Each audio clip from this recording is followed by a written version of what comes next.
దేవునికి స్తోత్రం. Hallelujah. Praise the lord. ప్రభు పరిశుద్ధ గణనామమునకు మహిమ కలుగునుగాక.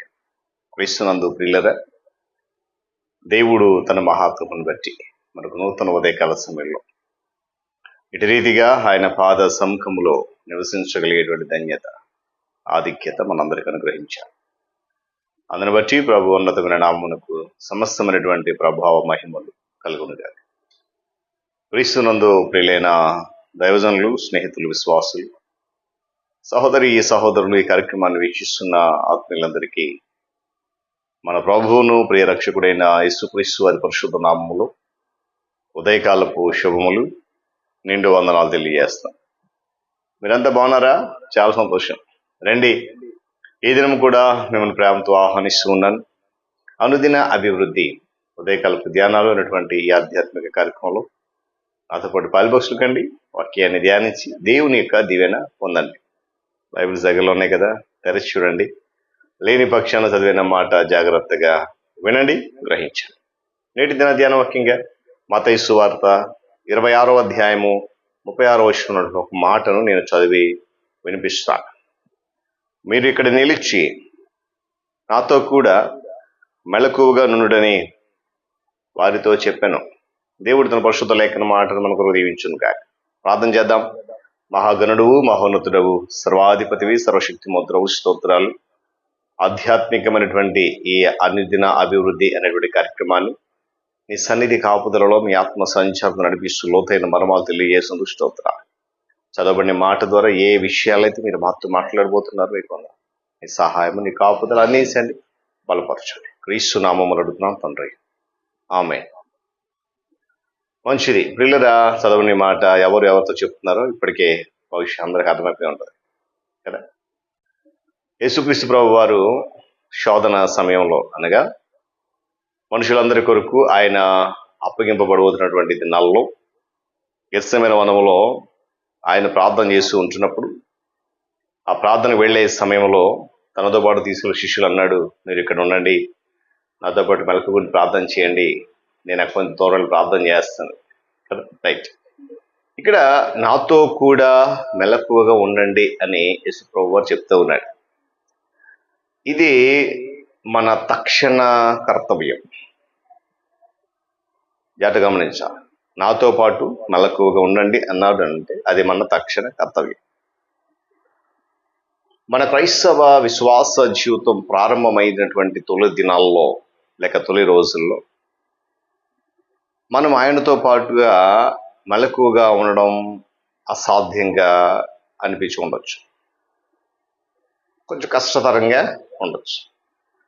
అయితే యేసుప్రభు వారు ఇక్కడ తనతో పాటు తన శిష్యులకు కూడా గెత్సేమనే అనుభవం ఉండాలని కోరుకుంటున్నాడు. ఇది ఆనాటి శిష్యులకు ఎంత ప్రాముఖ్యమైందో నేటి శిష్యులుగా, ఆయన బిడలుగా లేక విశ్వాసులుగా, క్రైస్తవ బిడలుగా బ్రతుకుతున్న మనకు కూడా అంతే ముఖ్యం. అయితే మనం ఏమంటాం అంటే, లేదు ప్రభువా నాకు కుదరదు, ఇది నాకు అర్థం కాదు, ఇది నాకు చాలా కష్టంగా ఉంటుందేమో అని తప్పించుకోవాలని చెప్పి చూస్తున్నాం ప్రభు దగ్గర నుండి. వీళ్ళుగా మనకు ఏమాత్రం కూడా అర్థం కాని వ్యక్తితో మనం కలిసి నడవాలంటే, మెలకు ఉండాలంటే చాలా కష్టం. ఎలా ఉండగలుగుతాం కదా. యేసుక్రీస్తు ప్రభు వారు గెత్సేమనే వనంలో ఎందుకు వేదన అనుభవించాడో అర్థం చేసుకోకుండా ఆయనతో పాటు గెత్సేమనే అనుభవంలో ఏమంటే మనం ఎలా మెలకుగా ఉండగలం? నిజమే కదా. అయితే యేసుప్రభు వారు మనతో ఉండాలని మనం కోరుకుంటున్నాం, కానీ మనము ఆయనతో ఉండాలని మనం చాలా సందర్భాల్లో కోరుకోవట్లేదు.